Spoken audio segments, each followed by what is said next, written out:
स्वागत है आप सभी लोगों का। और आइए आज अपने लोग पंचम बौद्ध संगीत के बारे में देखें, अर्थात पांचवी बौद्ध संगीत के बारे में जानें कि ये कब हुई थी, किसके शासनकाल में हुई थी और इस बौद्ध संगीत का क्या परिणाम निकला। तो पांचवी बौद्ध संगीत,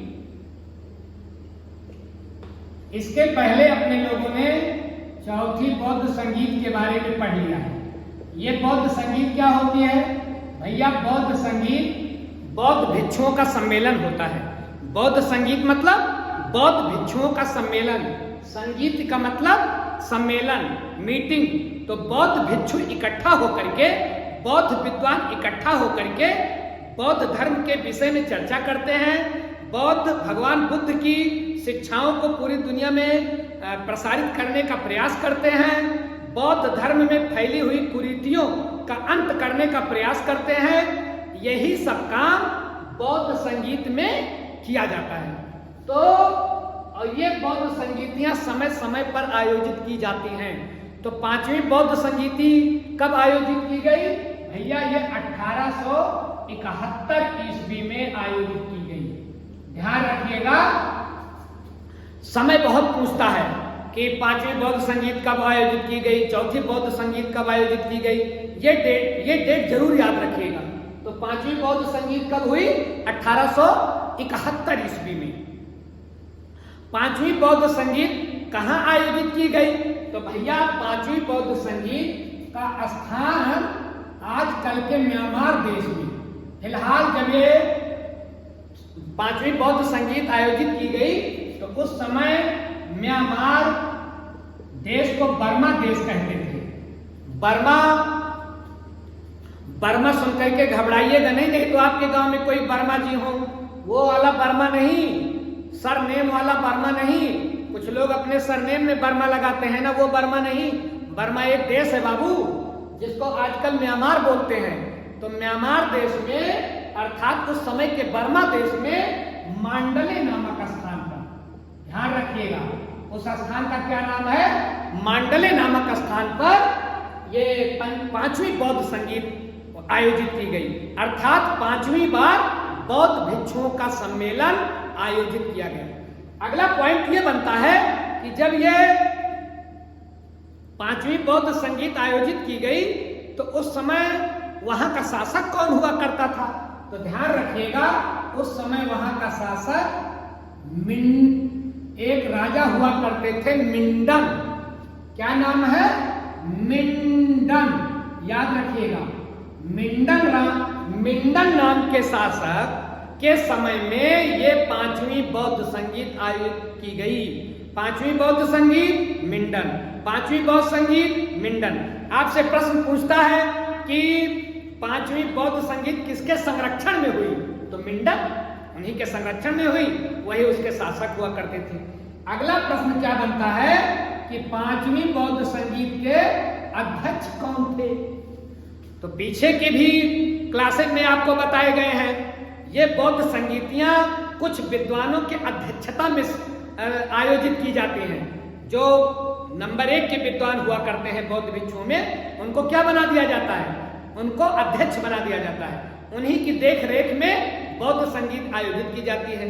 ये बौद्ध संगीत इस मामले में बड़ी विचित्र थी। क्यों? क्योंकि इसके एक नहीं, दो नहीं, तीन अध्यक्ष बनाए गए। ध्यान रखेंगे, एक अध्यक्ष तो इसके बनाए गए सुमंगल स्वामी, नाम याद रखिएगा, सुमंगल स्वामी। एक इसके अध्यक्ष कौन बने? सुमंगल स्वामी। दूसरे इसके अध्यक्ष बने नरिनधामी धाजा। याद रखिएगा, नरिनधामी धाजा, उल्टे सीधे थोड़ा नाम है, याद रखिएगा, नरिनधामी धाजा। और एक थे जगरा भिवंसा, जगरा भिवंसा।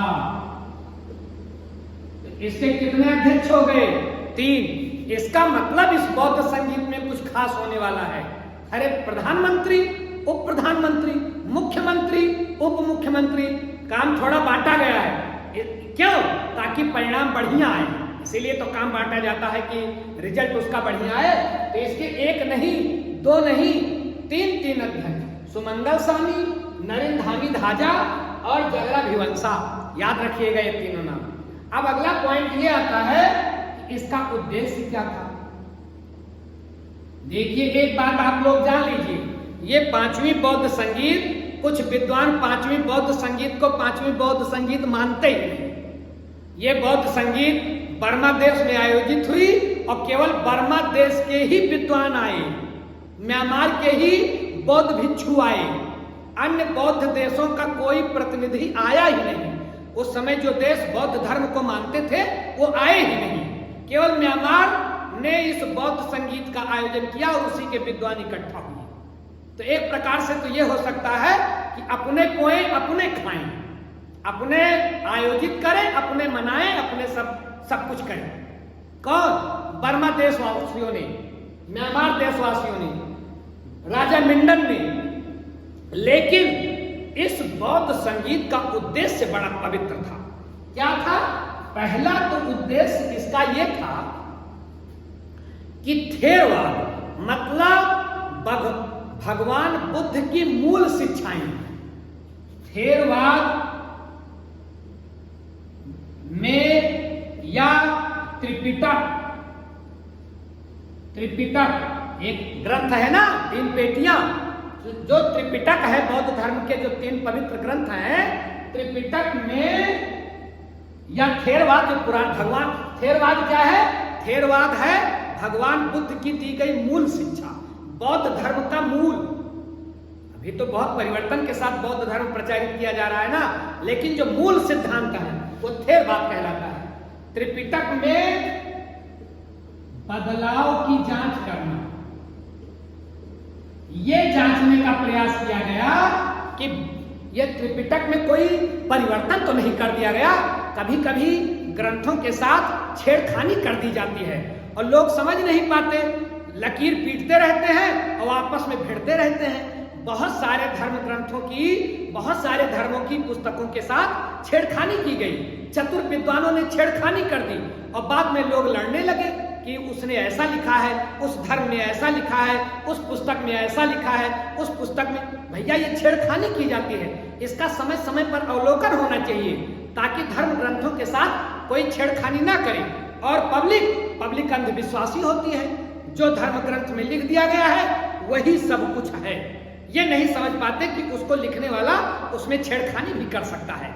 बाद में जो मूल लेखक है वो तो सब सही सही बात लिखेगा, लेकिन बाद में उसमें कुछ नमक मिर्च लगा करके परोसा जाता है, वो अपने लोग समझ नहीं पाते और लड़ते झगड़ते रहते हैं। तो ये राजा मिंडन ने ये प्रयास किया कि देखें कि मूल ग्रंथों में कोई त्रिपिटक में बदलाव तो नहीं किया गया है।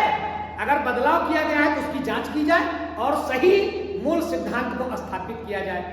अगला जो इस बौद्ध संगीत का सबसे महान कार्य रहा वो ये रहा कि राजा मिंडन और इन अध्यक्षों और बौद्ध भिक्षुओं ने मिलकर के त्रिपिटक, ये त्रिपिटक नाम का जो ग्रंथ है इसका बर्मी लिपि में ध्यान रखिएगा 729 पत्थर, और कैसे पत्थर? संगमरमर के 729 पत्थरों पर त्रिपिटक की बर्मी लिपि लिखी गई, पत्थरवा पे लिख डाली पूरी किताबिया। ये दुनिया की, और ये कहां रखी गई? ये किताब बन गई 729 पृष्ठों की। बस ये पृष्ठ किसके थे? पत्थर के, संगमरमर के पत्थर। उसी पर खुदवा करके त्रिपिटक को बर्मी लिपि में लिखा गया, मतलब बर्मी भाषा में लिखा गया। और ध्यान रखें, ये 729 पत्थरों वाली जो किताब बनी ना, ये दुनिया की सबसे बड़ी किताब बन गई। दुनिया की सबसे बड़ी किताब कहां है? कभी आपको मौका मिले बर्मा जाने का, म्यांमार जाने का, तो फिर मांडले जरूर जाएं। मांडले जाएंगे तो वहां पर मिलेगा पुथोडा पगोडा।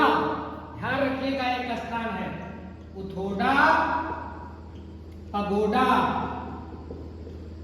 तो ये बौद्ध स्तूप है। यहाँ कुथोटा पगोडा क्या है?